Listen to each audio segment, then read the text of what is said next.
Hello namaste students, welcome back to anti clock coaching academy. ನಾನು Nikhilesh, anti clock coaching ಅಕಾಡೆಮಿಯಿಂದ. Students result ಬಂದಿದೆ, KCET result ಬಂದಿದೆ. ನನಗೂ ಗೊತ್ತಿರಲಿಲ್ಲ. ಆಲ್ ಆಫ್ ಸಡನ್ ನನಗೆ ಒಬ್ಬರಿಂದ ಮೆಸೇಜ್ ಬಂತು. ಅವರಿಗೆ KE ಆಫಿಷಿಯಲಿಂದ ರಿಸಲ್ಟ್ ಆಲ್ರೆಡಿ ಅನೌನ್ಸ್ ಆಗಿದ ಮೇಲೆ ರಿಲೀಸ್ ಮಾಡಿ ಆದಮೇಲೆ ಅವ್ರಿಗೆ ಗೊತ್ತಾಗಿ 5 ಮಿನಿಟ್ಸ್ ಅಂತ ನನಗೆ ಮೆಸೇಜ್ ಬಂತು, KCET ರಿಸಲ್ಟ್ ಬಂದಿದೆ. KCET ರಿಸಲ್ಟಲ್ಲಿ ತುಂಬ ಮಿಸ್ಟೇಕ್ಸ್ ಆಗಿದೆ. ಕೆಲವೊಂದು ಸ್ಟೂಡೆಂಟ್ಸ್ಗಳಿಗೆ, ನಂದೇ ಸ್ಟೂಡೆಂಟ್ಸ್ಗೆ ಒಂದು ಹುಡುಗಿಗೆ ಮೋರ್ ದೆನ್ 50 ಮಾರ್ಕ್ಸ್ ಬೋರ್ಡಲ್ಲಿ ಕಡಿಮೆ ಕೊಟ್ಟಿದ್ದಾರೆ. ರಿಸಲ್ಟ್ ಶೀಟಲ್ಲಿ ಫಿಸಿಕ್ಸಲ್ಲಿ 95 ಇದೆ, KCET ರಿಸಲ್ಟ್ ಶೀಟಲ್ಲಿ ಫಿಸಿಕ್ಸಲ್ಲಿ 79 ಕೊಟ್ಟಿದ್ದಾರೆ. ಕೆಮಿಸ್ಟ್ರಿಯಲ್ಲಿ 90 ಸಮಥಿಂಗ್ ಇದೆ, ಏಗೇನ್ ಅದನ್ನು ಕೂಡ 80 ಸಮಥಿಂಗ್ ಕೊಟ್ಟಿದ್ದಾರೆ. ಸೊ ಓವರ್ ಆಲ್ ಆಗಿ KCET ಮತ್ತು ರಿಸಲ್ಟಲ್ಲೂ ಕೂಡ ರಾಂಗ್ ಮಾಡಿದ್ದಾರೆ. ಫಸ್ಟಿಗೆ ಕೊಟ್ಟಿದ್ದಾರೆ ರಿಸಲ್ಟು ಔಟ್ ಆಫ್ 180 ಕೊಟ್ಕೊಂಡು, ಅದಾದ ನಂತರ 4 ಅವರ್ಸ್ನ ನಂತರ ಅದನ್ನು 141ಗೆ ಇದು ಮಾಡಿದ್ದಾರೆ, ರಿಡ್ಯೂಸ್ ಮಾಡಿದ್ದಾರೆ. ಬಟ್ ರ್ಯಾಂಕಲ್ಲಿ ಏನು ಆಗಿಲ್ಲ. ಮತ್ತು ಎಷ್ಟೋ ಜನಗಳ ಸ್ಟೂಡೆಂಟ್ಗಳ ಇದು ಚೇಂಜ್ ಆಗಿದೆ, KCET ಮಾರ್ಕ್ಸ್ಗಳು ಕೂಡ ಚೇಂಜ್ ಆಗಿದೆ. ಆಲ್ ಆಫ್ ಸಡನ್ ರಿಸಲ್ಟ್ ಕೊಟ್ಟಿದ್ದಾರೆ. ಅದರ ಹಿಂದಿನ ರೀಸನ್ ಏನಂತ ನಮ್ಗೆ ಗೊತ್ತಿಲ್ಲ. ಕೇಳಿದರೆ ಹೇಳ್ತಾರೆ 4th ಎಲೆಕ್ಷನ್ ರಿಸಲ್ಟ್ ಅಂತಾರೆ. ಬಟ್ ಇಲ್ಲಿ ಏನೇನು ನಡೀತಾ ಇದೆ ನನಗೆ ಅರ್ಥ ಆಗ್ತಿಲ್ಲ. ಕೆಲವೊಂದು ಸ್ಟೂಡೆಂಟ್ಸ್ಗಳಿಗೆ KCET ಮಾರ್ಕ್ಸ್ ಅವರು ಏನು ಇದರಿಂದ ಅಫಿಷಿಯಲ್ ಆನ್ಸರ್ ಕೀಯಿಂದ ತೆಗೆದಿದ್ದಾರೆ, ಅದರಷ್ಟು ಬರಲಿಲ್ಲ, ಕಡಿಮೆ ಬಂದಿದೆ. ಕೆಲವೊಂದು ಸ್ಟೂಡೆಂಟ್ಸ್ಗಳ ಬೋರ್ಡ್ ಮಾರ್ಕ್ಸ್ ಏನೆಲ್ಲ ಕೊಟ್ಟಿದ್ದಾರೆ. ಕೆಲವೊಂದು ಸ್ಟೂಡೆಂಟ್ಸ್ಗಳಿಗೆ ಬರೀದೇ ಇರೋ ಸಬ್ಜೆಕ್ಟಿಗೆಲ್ಲ, ಬಯಾಲಜಿ ಬರೀದೇ ಇದ್ದವರಿಗೆಲ್ಲ ಬಯಾಲಜಿಗೆಲ್ಲ ರಿಸಲ್ಟ್ ಬಂದಿದೆ. ನನಗೆ ಗೊತ್ತಿಲ್ಲ KCET ಅವ್ರು ಏನು ಮಾಡ್ತಾ ಇದ್ದಾರೆ. ಎಲ್ಲದರಲ್ಲೂ ಕೂಡ ಇದೇ ಆಯಿತು. ಈ ವರ್ಷ ಅಂತೂ ಸ್ಟೂಡೆಂಟ್ಸ್ಗಳು ಪಾಪ, ಈ ವರ್ಷ ಬರೆದಂಥ ಸ್ಟೂಡೆಂಟ್ಸ್ಗಳಿಂದ ಹಿಡಿದು ಪೇರೆಂಟ್ಸ್ಗಳಿಂದ ಹಿಡಿದು ಎಲ್ಲರೂ ಕೂಡ ಕನ್ಫ್ಯೂಷನ್ಸಲ್ಲಿದ್ದೀರಾ ಅಂತ.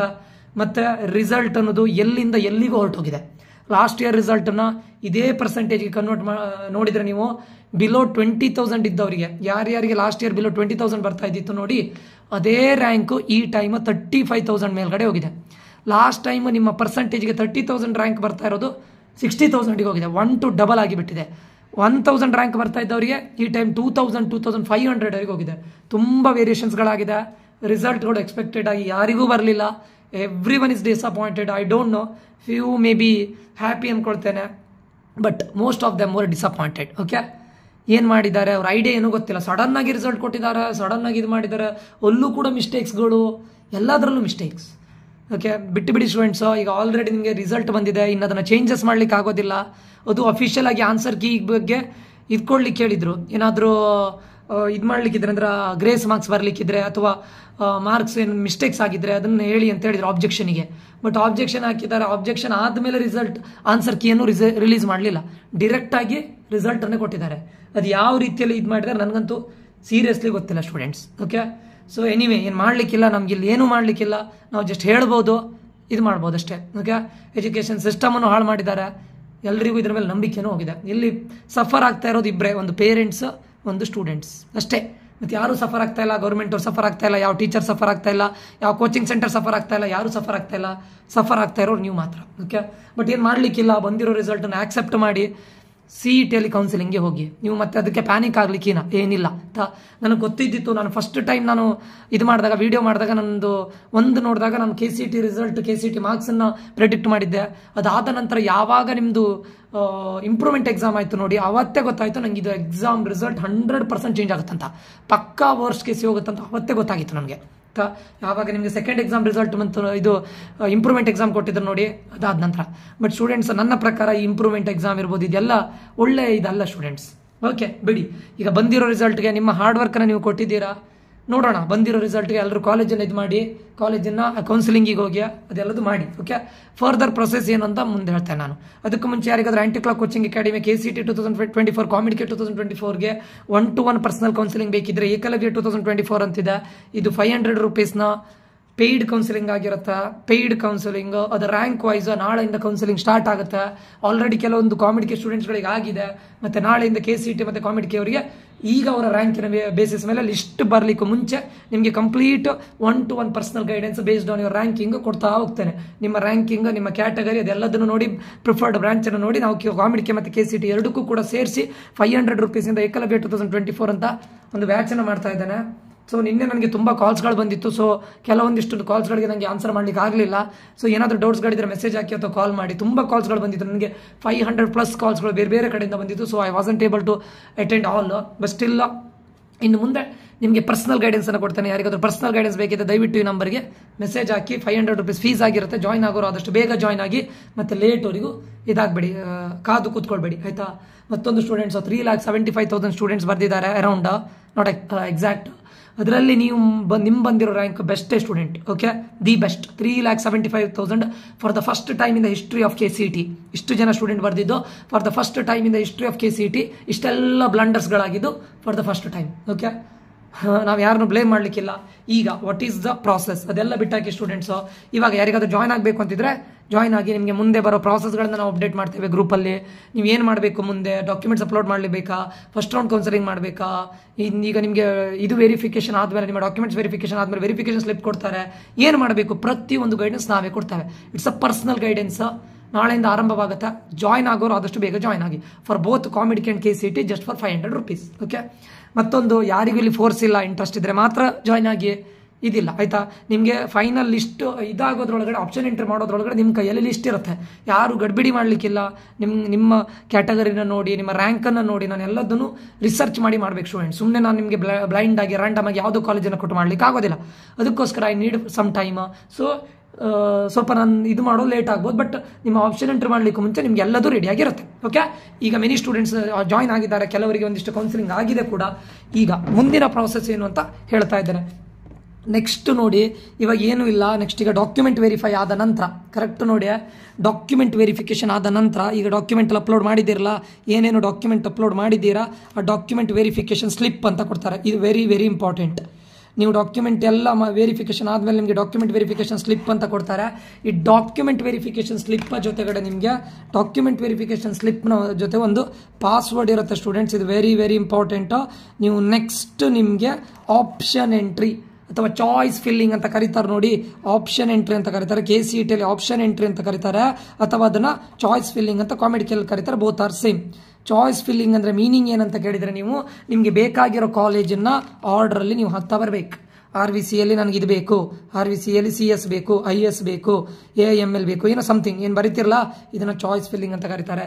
ಇದಕ್ಕೆ ಆಪ್ಷನ್ ಎಂಟ್ರಿ ಮಾಡುವಾಗ ನಿಮ್ಗೆ ಇಲ್ಲಿ ಪಾಸ್ವರ್ಡ್ ಕೊಟ್ಟಿರ್ತಾರೆ ನೋಡಿ, ಅದನ್ನು ಯೂಸ್ ಮಾಡು ನೀವು ಲಾಗಿನ್ ಮಾಡ್ತೀರಾ. ಈ ಆಪ್ಷನ್ ಎಂಟ್ರಿ ಪಾಸ್ವರ್ಡನ್ನು ಯಾರಿಗೂ ಕೊಡಬೇಡಿ, ಓಕೆ. ಅಂಥದ್ದು ಇದೇನಾಗೋದಿಲ್ಲ, ಬಟ್ ಕೊಡಬೇಡಿ ಅಷ್ಟೇ, to be in a safer side ಆಯಿತಾ. ಆಪ್ಷನ್ ಎಂಟ್ರಿನ ಮಾಡ್ತೀರಾ, ಆಪ್ಷನ್ ಎಂಟ್ರಿ ಮಾಡಲಿಕ್ಕೆ ಈ ಪಾಸ್ವರ್ಡ್ ಇಂಪಾರ್ಟೆಂಟ್ ಆಯಿತಾ. ಆಪ್ಷನ್ ಎಂಟ್ರಿ ಮಾಡಲಿಕ್ಕೆ ಒಂದು ಡೇಟನ್ನು ರಿಲೀಸ್ ಮಾಡ್ತಾರೆ, ಒಂದು 2, 3, 4, 5 ಡೇಸ್ವರೆಗೆ ಕೊಡ್ತಾರೆ. ಅಲ್ಲಿ ನೀವು ಆಪ್ಷನ್ ಎಂಟ್ರಿ ಮಾಡಬೇಕು. This is very very important stage students. Option entry ಮಾಡುವಾಗ ಮಿಸ್ ಮಾಡ್ಕೊಳ್ಬೇಡಿ. ನಿಮ್ಗೆ ಯಾವ ಕಾಲೇಜ್ ಸಿಗುತ್ತೆ ಅದನ್ನು ಮಾತ್ರ ಹಾಕೋದಲ್ಲ. ತುಂಬ ಜನ ಸ್ಟೂಡೆಂಟ್ಸ್ಗಳು ಲಿಮಿಟೆಡ್ ನಂಬರ್ಸ್ ಆಫ್ ಕಾಲೇಜಸ್ಸನ್ನು ಹಾಕಿ, ಸೀಟ್ಸ್ಗಳನ್ನ ಹಾಕಿ, ಆಮೇಲೆ ಸೀಟೇ ಆಗೋದಿಲ್ಲ. KCETಯಲ್ಲಿ ವೆರಿ ವೆರಿ ಇಂಪಾರ್ಟೆಂಟ್. ಈ ವರ್ಷ ಏನು ಮಾಡ್ತಾರೆ ಗೊತ್ತಿಲ್ಲ. ಲಾಸ್ಟ್ ಇಯರಲ್ಲಿ ಏನಾಗಿತ್ತು ಅಂತ ಕೇಳಿದರೆ, ನೀವು ಒಂದು ಟೈಮ್ ಆಪ್ಷನ್ ಅಪ್ಲೋಡ್ ಮಾಡಿ, ಆಪ್ಷನ್ ಎಂಟ್ರಿ ಮಾಡಿ, ನೀವು ಯಾವಾಗ ಇದಕ್ಕೆ ಹೋಗ್ತೀರಾ ನೋಡಿ, ಕೌನ್ಸಿಲಿಂಗ್ ಹೋಗ್ತೀರಾ, ಯಾವ ಕೌನ್ಸಿಲಿಂಗ್ ಹೋಗ್ತೀರಾ, ಫಸ್ಟಿಗೆ ನಿಮಗೆ ಮಾಕ್ ಅಲಾಟ್ಮೆಂಟ್ ಆಗುತ್ತೆ. ಮಾಕ್ ಅಲಾಟ್ಮೆಂಟ್ ಆದ ನಂತರ ಮತ್ತೆ ಒಂದು 2-3 ಡೇಸ್ ಟೈಮ್ ಕೊಟ್ಟು ನಿಮಗೆ ಅದನ್ನು ಚೇಂಜಸ್ ಮಾಡಲಿಕ್ಕೆ ಟೈಮ್ ಕೊಡ್ತಾರೆ. ಈ ಮಾಕ್ ಅಲಾಟ್ಮೆಂಟನ್ನು ನಂಬ್ಕೊಂಡು ನೀವು ಕಾಲೇಜ್ ಸೀಟ್ ಆಗುತ್ತೆ ಅಂತ ನಂಬ್ಕೊಂಡಿರಬೇಡಿ. ಮತ್ತು ನಿಮಗೆ ಯಾವುದು ಕಾಲೇಜ್ ಸಿಗುತ್ತೆ ಅದನ್ನು ಮಾತ್ರ ಹಾಕಿಡೋದಲ್ಲ. Very very important. Mock allotment ಆಗುತ್ತೆ. ಮಾಕ್ ಅಲಾಟ್ಮೆಂಟ್ ಆದಮೇಲೆ ಈ 2-3 ಡೇಸಲ್ಲಿ ನೀವು ಆಪ್ಷನ್ ಎಂಟ್ರಿ ಏನಾದರೂ ಚೇಂಜ್ ಮಾಡಲಿಕ್ಕಿದ್ರೆ, ಎಕ್ಸ್ಟ್ರಾ ಆ್ಯಡ್ ಮಾಡಲಿಕ್ಕಿದ್ರೆ ಮಾಡಲೇಬೇಕು. ಮತ್ತೆ ಮಾಡದಿದ್ರೆ ನಿಮಗೆ ಅಲ್ಲಿಗೆ ಫ್ರೀಸ್ ಆದರೆ ಫಸ್ಟ್ ರೌಂಡ್ ಆದಮೇಲೆ ನಿಮಗೆ ಮತ್ತೆ ಎಕ್ಸ್ಟ್ರಾ ಕಾಲೇಜನ್ನು ಆ್ಯಡ್ ಮಾಡೋ ಚಾನ್ಸ್ ಇರೋದಿಲ್ಲ. ನಿಮಗೆ ಫಸ್ಟ್ ರೌಂಡಲ್ಲಿ ಸೀಟ್ ಆಗದೇ ಇದ್ದರೆ ಸೆಕೆಂಡ್ ರೌಂಡಲ್ಲೂ ಕೂಡ ನಿಮಗೆ ಎಕ್ಸ್ಟ್ರಾ ಕಾಲೇಜನ್ನು ಆ್ಯಡ್ ಮಾಡೋ ಇದಿಲ್ಲ. ಕಾಮಿಡ್ ಕೆಯಲ್ಲಿ ಇದೆ, ಬಟ್ KCETಯಲ್ಲಿ ಇಲ್ಲ. ನಿಮಗೆ ಫಸ್ಟ್ ರೌಂಡಲ್ಲಿ ಕಾಲೇಜ್ ಯಾವುದೇ ಆ್ಯಡ್ ಮಾಡಿದ್ದೀರಾ ನೋಡಿ, ಬಿಫೋರ್ ಫಸ್ಟ್ ರೌಂಡ್ ಯಾವ ಕಾಲೇಜನ್ನು ಆ್ಯಡ್ ಮಾಡಿದ್ದೀರಾ ಅದನ್ನು ಬಿಟ್ಟು ನಿಮಗೆ ಫಸ್ಟ್ ರೌಂಡಲ್ಲಿ ಒಂದು ವೇಳೆ ಸೀಟ್ ಅಲಾಟ್ ಆಗಲಿಲ್ಲ ಅಂದರೆ ಸೆಕೆಂಡ್ ರೌಂಡ್ಗೆ ನಿಮಗೆ ಹೊಸ ಕಾಲೇಜ್ ಆ್ಯಡ್ ಮಾಡುವಂಥ ಸೀನ್ ಇಲ್ಲ. ಲಾಸ್ಟ್ ಇಯರ್ ಇರಲಿಲ್ಲ, ಈ ವರ್ಷ ಏನು ಮಾಡ್ತಾರೆ ಗೊತ್ತಿಲ್ಲ, ಚೇಂಜ್ ಮಾಡಿದರೆ ಮಾಡ್ಬೋದು. ಸೆಕೆಂಡ್ ರೌಂಡಲ್ಲಿ ಎಕ್ಸ್ಟ್ರಾ ಕಾಲೇಜನ್ನು ಆ್ಯಡ್ ಮಾಡುವಂಥ ಇದಿರೋದಿಲ್ಲ. ಸೊ ಇರೋ ಕಾಲೇಜಲ್ಲಿ ನೀವು ಮತ್ತೆ ಟ್ರೈ ಮಾಡಬೇಕು. ಸಿಗದೇ ಇದ್ದರೆ ನೀವು ಪ್ಯಾನಿಕ್ ಆಗ್ತೀರಾ. Very very important. ಅದಕ್ಕೆ ಆಪ್ಷನ್ ಎಂಟ್ರಿ ಮಾಡುವಾಗ ಸ್ವಲ್ಪ ತಲೆಯಲ್ಲಿ ಇಟ್ಕೊಂಡು, ನನಗೆ ಲಾಸ್ಟ್ ಇಯರ್ ಕಟ್ ಆಫಿಗೆ 35,000 ಸಿಕ್ಕಿದೆ, ನಾನು ಇದೇ ಕಾಲೇಜ್ ಆಗ್ತೀನಿ, ನನಗೆ ಇದೇ ಕಾಲೇಜ್ ಸಿಗುತ್ತೆ ಅಂತ ಹಾಕ್ಕೊಂಡು ಆಮೇಲೆ ಸರ್ ನಂಗೆ ಕಾಲೇಜ್ ಆಗಲಿಲ್ಲ ಅಂತ ಕೂತ್ಕೊಳ್ಬೇಡಿ. ಇವಾಗಲೇ ಹೇಳ್ತಾ ಇದ್ದೇನೆ, option entry very very important. ಯಾಕಂದರೆ ಕಟ್ ಆಫ್ ರ್ಯಾಂಕ್ ಇನ್ಕ್ರೀಸು ಆಗ್ಬೋದು, ಡಿಕ್ರೀಸು ಆಗ್ಬೋದು. It depends. Cut off rank ಅವ್ರು ಫಸ್ಟೇ ಬಿಡೋದಿಲ್ಲ ಆಯಿತಾ. ಕಟ್ ಆಫ್ ರ್ಯಾಂಕ್ ಎಲ್ಲದ್ರ ಮೇಲ್ಗಡೆನೂ ಡಿಪೆಂಡ್ ಆಗಿರುತ್ತೆ. ಇದು ಸ್ವಲ್ಪ ಅರ್ಥ ಮಾಡ್ಕೊಳ್ಳಿ. ಕಟ್ ಆಫ್ ರ್ಯಾಂಕ್ ನಿಮ್ಮ ಕ್ಯಾಟಗರಿ ಮೇಲೆ ಡಿಪೆಂಡ್ ಆಗಿರುತ್ತೆ. ನಿಮಗಿಂತ ಒಳ್ಳೆ ನಿಮ್ಮ ಕ್ಯಾಟಗರಿಯಲ್ಲೇ ಬೆಸ್ಟ್ ರಿಸಲ್ಟ್ ಇದ್ರೆ ಮಾತ್ರ ಅವನಿಗೆ ಹೋಗುತ್ತೆ ಅದು. ಪ್ಲಸ್ ನೀವು ಯಾವ ಕಾಲೇಜ್ ಹಾಕಿದ್ದೀರಾ ಅದೇ ಕಾಲೇಜನ್ನು ಅವನು ಹಾಕಿರಬೇಕು. ಅದೇ ಕ್ಯಾಟಗರಿ ನಿಮ್ಮದೇ ಕ್ಯಾಟಗರಿ ಅವನು ಬೆಸ್ಟ್ ರಿಸಲ್ಟ್ ಇದ್ದು ಅವನು ಅದೇ ಕಾಲೇಜನ್ನು ಹಾಕಿ ಅದೇ ಬ್ರಾಂಚನ್ನು ಹಾಕಿರಬೇಕು. ಇದೆಲ್ಲ ಇದ್ರೆ ಮಾತ್ರ ಅವಾಗ ಕಟ್ ಆಫ್ ಕಡಿಮೆ ಆಗುತ್ತೆ. ಇಲ್ಲದೇ ಇದ್ರೆ ನೆಕ್ಸ್ಟ್ ರ್ಯಾಂಕ್ ನಿಮಗೆ ಬರ್ಬೋದಲ್ಲ. ಇದೆಲ್ಲದನ್ನು ಬಂದು ಕಟ್ ಆಫ್ ಆಗುತ್ತೆ ಸ್ಟೂಡೆಂಟ್ಸ್. ಕಟ್ ಆಫ್ ಅನ್ನೋದು ಯಾರು ಇದು ಮಾಡೋದಲ್ಲ. ನೀವೀಗ ಸರ್ ಕಟ್ ಆಫ್ ಬಿಟ್ಟಿದ್ದಾರೆ ಕೇಳಿದ್ರೆ ಕಟ್ ಆಫ್ ಅವ್ರು ಬಿಡೋದಿಲ್ಲ. ಲಾಸ್ಟ್ ಇಯರ್ ಕಟ್ ಆಫ್ ಅನ್ನು ನೋಡಿ ನಾವು ಅದನ್ನು ಅನಲೈಸ್ ಮಾಡ್ಬೋದು ಅಷ್ಟೇ. ಅರ್ಥ ಆಯ್ತಾ? ಅದ್ರ ಬೇಸಿಸ್ ಮೇಲೆ ನೋಡ್ಬೋದು. ಫಾರ್ ಎಕ್ಸಾಂಪಲ್ ನೀವು ಇವಾಗ ಜನರಲ್ ಮೆರಿಟ್ ಸ್ಟೂಡೆಂಟ್ ಅಂತ ಅನ್ಕೊಳ್ಳಿ. ಲಾಸ್ಟ್ ಇಯರ್ ಜನರಲ್ ಮೆರಿಟ್ 2200ಗೆ RV ಕಾಲೇಜಲ್ಲಿ ಆಗಿದೆ ಅಂತ ಎಣಿಸ್ಕೊಳ್ಳಿ. ಒಂದು ಎಕ್ಸಾಂಪಲ್ ಅಷ್ಟೇ. RV ಕಾಲೇಜಲ್ಲಿ CS ಆಗಿದೆ ಅಂತ ಅನ್ಕೊಳ್ಳಿ. ಇದೇ ಸ್ಟೂಡೆಂಟ್ ಈ ವರ್ಷ ಜನರಲ್ ಮೆರಿಟ್ ಅಲ್ಲಿ ನಿಮ್ಮದೇ ಇದರಲ್ಲಿ ಜನರಲ್ ಮೆರಿಟ್ ಅಲ್ಲಿ ಫಾರ್ ಎಕ್ಸಾಂಪಲ್ 2200 ಬಂದಿರೋ ಸ್ಟೂಡೆಂಟ್ ಇಲ್ಲ. ಅವನು ಫಾರ್ ಎಕ್ಸಾಂಪಲ್ ನೀಟಿಗೆ ಹೋಗಿದ್ದಾನೆ, ಆಯ್ತಾ, ಅವ್ನು ಮೆಡಿಕಲ್ ಸೀಟ್ ಆಗಿದೆ ಅದಕ್ಕೆ ಹೋಗಿದ್ದಾನೆ. ಆವಾಗ ನೆಕ್ಸ್ಟ್ ನಿಮ್ದೊಂದು 4000 ರ್ಯಾಂಕ್ ಇದೆ ಅಂತ ಅನ್ಕೊಳ್ಳಿ ಫಾರ್ ಎಕ್ಸಾಂಪಲ್. ಈ 2200 ನಂತರ ಜನರಲ್ ಮೆರಿಟ್ ಅಲ್ಲೇ ಇರುವಂತ ಸ್ಟೂಡೆಂಟ್ ದಟ್ಟು ಅವನು RV ಯಲ್ಲೇ CS ಹಾಕಿರೋ ಸ್ಟೂಡೆಂಟ್ ಯಾರಂತ ನೋಡುತ್ತೆ. ಡೈರೆಕ್ಟ್ ಅಲ್ಲಿ ಯಾರು ಇಲ್ಲ ನಿಮ್ದು ಕ್ಯಾಟಗರಿಯಲ್ಲಿ ನಿಮ್ದೇ ಇದ್ರೆ ಕಟ್ ಆಫ್ ಈ ವರ್ಷ ಎಷ್ಟಕ್ಕೆ ಹೋಗುತ್ತೆ? 4000ಗೆ ಹೋಗುತ್ತೆ. ಲಾಸ್ಟ್ ಇಯರ್ 2200 ಆಗಿತ್ತು. ಇದೆಲ್ಲ ಡಿಪೆಂಡ್ ಆಗುತ್ತೆ ಸ್ಟೂಡೆಂಟ್ಸ್. ನಾವು ಕಟ್ ಆಫ್ ಇದೇ ಬರುತ್ತೆ ಹೀಗೆ ಬರುತ್ತೆ ಅಂತ ಹೇಳಲಿಕ್ಕೆ ಆಗೋದಿಲ್ಲ. ಬಟ್ ನಿಮಗೆ ಸೀಟ್ ಮ್ಯಾಟ್ರಿಕ್ಸ್ ಅನ್ನೋದು ಅಥವಾ ಹಿಂದಿನ ವರ್ಷದ ಕಟ್ ಆಫ್ ಅನ್ನೋದು ಒಂದು ಲೈಕ್ ಬ್ಲೂ ಪ್ರಿಂಟ್ ಅಷ್ಟೇ. ಅರ್ಥ ಆಯ್ತಲ್ಲ? ಇದು ಇಂಪಾರ್ಟೆಂಟ್. ಸೊ ಇದೊಂದು ಗೊತ್ತಿರಲಿ. ಓಕೆ, ಸೊ ಅದಕ್ಕೆ ಮುಂಚೆ ಆಪ್ಷನ್ ಎಂಟ್ರಿ ಮಾಡಲಿಕ್ಕೆ ಮುಂಚೆ ಆಪ್ಷನ್ ಎಂಟ್ರಿ ಬಗ್ಗೆ ಒಂದು ಸ್ವಲ್ಪ ನೋಡ್ಕೊಳ್ಳಿ. ಓಕೆ, ಇದೊಂದು ನಿಮ್ಗೆ ಗೊತ್ತಿರಬೇಕು. ಸೊ ಡಾಕ್ಯುಮೆಂಟ್ ವೆರಿಫಿಕೇಶನ್ ಆದ ನಂತರ ಈಗ ಡಾಕ್ಯುಮೆಂಟ್ ವೆರಿಫಿಕೇಶನ್ ಸ್ಲಿಪ್ ಆಗುತ್ತೆ. ಅದಾದ ನಂತರ ನಿಮಗೆ ಆಪ್ಷನ್ ಎಂಟ್ರಿಗೆ ಒಂದು ದಿನ ಕೊಡ್ತಾರೆ. ಆಪ್ಷನ್ ಎಂಟ್ರಿ ಒಂದು 3-4 ದಿನ ಕೊಡ್ತಾರೆ. ಆಪ್ಷನ್ ಎಂಟ್ರಿ ಮೊದಲೇ ಪ್ರಿಪೇರ್ ಆಗಿರಬೇಕು. ಎಲ್ಲದನ್ನು ರೆಡಿ ಮಾಡ್ಕೊಂಡು ಆಪ್ಷನ್ ಎಂಟ್ರಿ ಮಾಡಬೇಕು. ಅಲ್ಲಿ ಮಿಸ್ಟೇಕ್ಸ್ ಮಾಡಬೇಡಿ. ಆಪ್ಷನ್ ಎಂಟ್ರಿ ಆದ ನಂತರ ಏನಾಗುತ್ತೆ ನಿಮಗೆ ಮಾಕ್ ಅಲಾಟ್ಮೆಂಟ್ ಆಗುತ್ತೆ. ಮಾಕ್ ಅಲಾಟ್ಮೆಂಟ್ ಅಲ್ಲಿ ಮತ್ತೆ ಚೇಂಜಸ್ಗಳು ಮಾಡ್ಬೋದು. ಕಾಲೇಜನ್ನು ಆ್ಯಡ್ ಮಾಡ್ಬೋದು, ಕಾಲೇಜನ್ನು ಡಿಲೀಟ್ ಮಾಡ್ಬೋದು, ರೀಆರ್ಡರ್ ಮಾಡ್ಬೋದು, ಎಲ್ಲದೂ ಮಾಡ್ಬೋದು. ಫಸ್ಟ್ ರೌಂಡ್ ರಿಸಲ್ಟ್ ಬಂದ ಮೇಲೆ ನಿಮ್ಗೆ ಏನೂ ಮಾಡೋ ಇದಿರೋದಿಲ್ಲ, ಅವಕಾಶ ಇರೋದಿಲ್ಲ. ಫಸ್ಟ್ ರೌಂಡಲ್ಲಿ ಏನು ಕಾಲೇಜ್ ಇರುತ್ತೆ ಅದೇ ಕಾಲೇಜು ಫ್ರೀಸ್ ಆಗಿರುತ್ತೆ. ಸೆಕೆಂಡ್ ರೌಂಡಿಗೂ ಅದೇ ಕಾಲೇಜ್ ಫ್ರೀಸ್ ಆಗಿರುತ್ತೆ. ಆ್ಯಂಡ್ ಫೈನಲಿ ಥರ್ಡ್ ರೌಂಡ್ ಅದನ್ನು ಸೆಕೆಂಡ್ ಎಕ್ಸ್ಟೆಂಡೆಡ್ ರೌಂಡ್ ಅಂತ ಕರೀತಾರೆ KCETಯಲ್ಲಿ. ಸೆಕೆಂಡ್ ಎಕ್ಸ್ಟೆಂಡೆಡ್ ರೌಂಡಲ್ಲಿ ನಿಮಗೆ ಎಡಿಟ್ ಮಾಡೋ ಆಪ್ಷನ್ ಇರುತ್ತೆ. ಬಟ್ ಸೆಕೆಂಡ್ ಎಕ್ಸ್ಟೆಂಡೆಡ್ ರೌಂಡಲ್ಲಿ ಸ್ವಲ್ಪ ಡಿಮೆರಿಟ್ಸ್ ಇದೆ, ಲೇಟ್ ಆಗುತ್ತೆ. ಮತ್ತು ನಿಮ್ಗೆ ಇಲ್ಲಿ ಯಾವ ಕಾಲೇಜ್ ಸಿಗುತ್ತೆ ಅದಕ್ಕೆ ಹೋಗಲೇಬೇಕು. ನಿಮ್ಗೆ ಹೆದರಿಕೆ ಆಗಿರುತ್ತೆ ಫಸ್ಟ್ ರೌಂಡ್ ಸೆಕೆಂಡ್ ರೌಂಡ್ ಸಿಗಲಿಲ್ಲ ಅಂದರೆ ಇಲ್ಲಿ ಯಾವ ಕಾಲೇಜ್ ಸಿಗುತ್ತೋ. ಎಲ್ಲ ಆಲ್ಮೋಸ್ಟ್ ಒಳ್ಳೊಳ್ಳೆ ಕಾಲೇಜ್ಗಳು ಫಸ್ಟ್ ಅಥವಾ ಸೆಕೆಂಡ್ ರೌಂಡಲ್ಲಿ ಫಿಲ್ ಆಗಿರುತ್ತೆ. ನಿಮ್ಗೆ ಸಿಕ್ಕಿದ ಕಾಲೇಜಲ್ಲಿ ಹೋಗಬೇಕು. ಇದೆಲ್ಲದನ್ನು ನೀವು ಯೋಚನೆ ಮಾಡಬೇಕು ಸ್ಟೂಡೆಂಟ್. ಓಕೆ, ಸೊ ಆಪ್ಷನ್ ಎಂಟ್ರಲ್ಲಿ ಮಿಸ್ಟೇಕ್ಸ್ ಮಾಡಬೇಡಿ. ಹಿಂದಿನ ವರ್ಷ ಕಟ್ ಆಫ್ ನೋಡಿಕೊಂಡು ಯಾರೋ ಹೇಳಿದ್ರಂತ ಸುಮ್ಮನೆ ಒಟ್ರಾಸಿ ಆಪ್ಷನ್ ಎಂಟ್ರಿನ ಮಾಡಬೇಡಿ, ನೋಡ್ಕೊಳ್ಳಿ.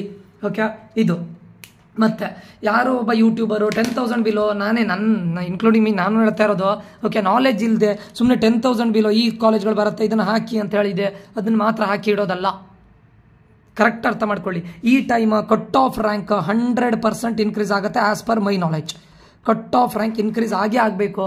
ವೈ? ಬಿಕಾಸ್ ಇದರ ಮಧ್ಯ ಕಾಮಿಡಿಗೆ ಹೋಗೋ ಸ್ಟೂಡೆಂಟ್ಸ್ ಇದ್ದಾರೆ, ನೀಟ್ ಹೋಗೋ ಸ್ಟೂಡೆಂಟ್ಸ್ ಇದ್ದಾರೆ, JEಯಲ್ಲಿ ಒಳ್ಳೇದಾಗಿದ್ದರೆ ಅದರಲ್ಲಿ ಹೋಗೋ ಸ್ಟೂಡೆಂಟ್ಸ್ ಇದ್ದಾರೆ, ಮ್ಯಾನೇಜ್ಮೆಂಟಿಗೆ ಹೋದವ್ರು ಇದ್ದಾರೆ, ತುಂಬ ಜನ ಸ್ಟೂಡೆಂಟ್ಸ್ ಇದ್ದಾರೆ. ಓಕೆ, ವೆಟರ್ನರಿ ಇದ್ದಾರೆ, ಅಗ್ರಿಕಲ್ಚರ್ ಇದ್ದಾರೆ, ಅವರೆಲ್ಲ ಡ್ರಾಪ್ ಆಗಿ ಹೋದರೆ ಕಟ್ ಆಫ್ ಇನ್ಕ್ರೀಸ್ ಆಗೇ ಆಗುತ್ತೆ.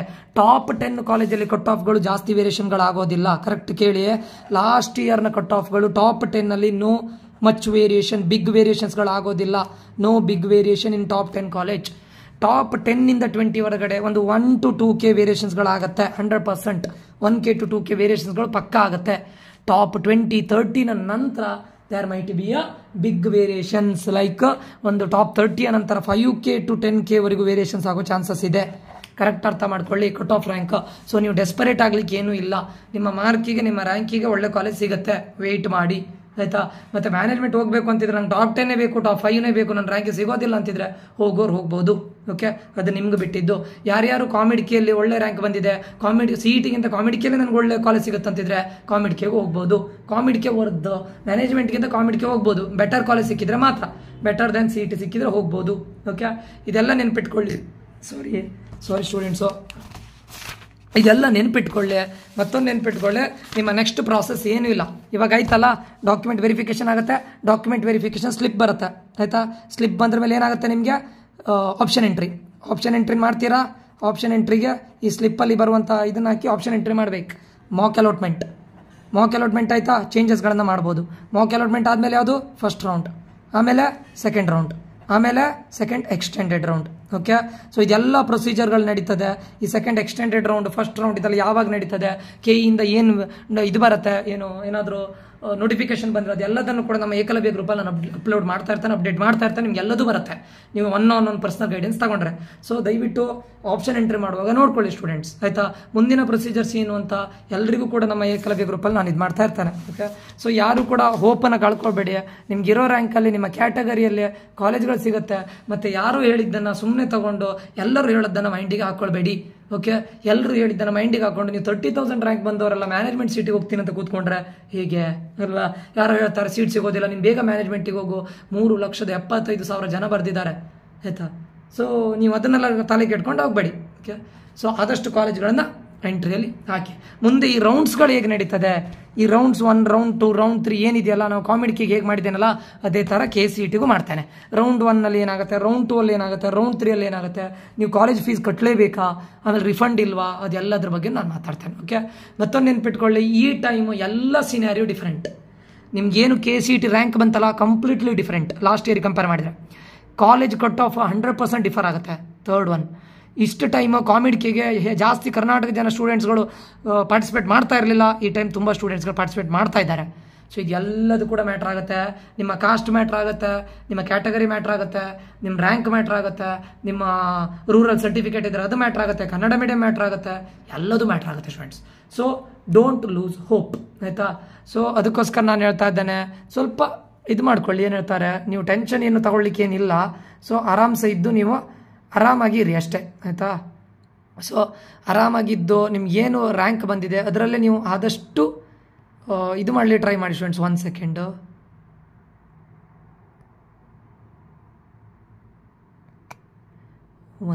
ಯಾ ಓಕೆ. ಆದಷ್ಟು ಇರೋ ಇದರಲ್ಲೇ ಪ್ಯಾನಿಕ್ ಆಗಬೇಡಿ, ಆರಾಮಾಗಿರಿ. ಓಕೆ, ನೆಕ್ಸ್ಟ್ ಕೌನ್ಸಿಲಿಂಗ್ ರೌಂಡ್ಸ್ ಬಗ್ಗೆ ನಾನೊಂದು ವೀಡಿಯೋನ ಮಾಡ್ತೇನೆ, ಕಾಲೇಜ್ಗಳ ಬಗ್ಗೆ ವೀಡಿಯೋ ಮಾಡ್ತೇನೆ. ಒಂದು 10 to 20K ಕೆಳಗಡೆ ನೀವು ಮಸ್ಟ್ ಆ್ಯಂಡ್ ಶುಡ್ ಯಾವ್ಯಾವ ಕಾಲೇಜಿನ ಹಾಕಬೇಕು ಅದೆಲ್ಲದನ್ನು ಹಾಕ್ತೇನೆ.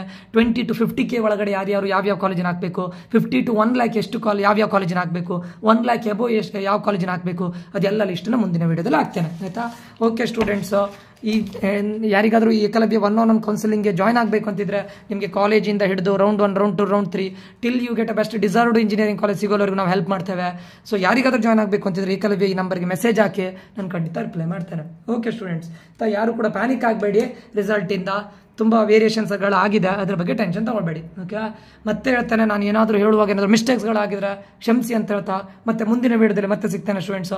ನಾನು Nikhilesh, signing off. Hope until that, take care students, love you all, bye, take care.